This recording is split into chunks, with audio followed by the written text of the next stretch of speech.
ที่เฮาเคยร่วมประสานต่างก็เอ่ยขานว่าจะหักสั่วนิรันดรเป็นเพียงความฝันเป็นเหมือนดังละครที่แสนอ่อนซ้อนแต่ให้ความจริง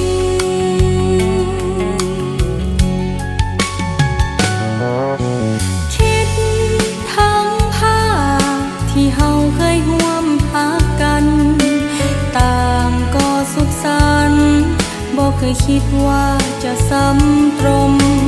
กลายเป็นความทุกข์เป็นความเจ็บคืนคมที่แสนละทมหยดด้วยน้ำตาเมื่อหลับตาลงคำใดจิตใจนั้นยังคิดถึงแต่เขาคิดถึงเมื่อก่อนเคยสุขในหาเขา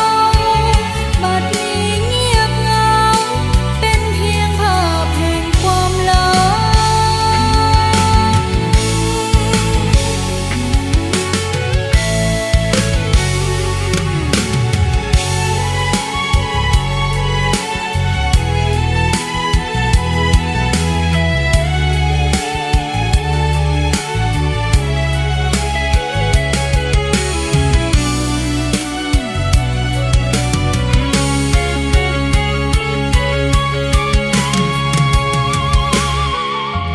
คิด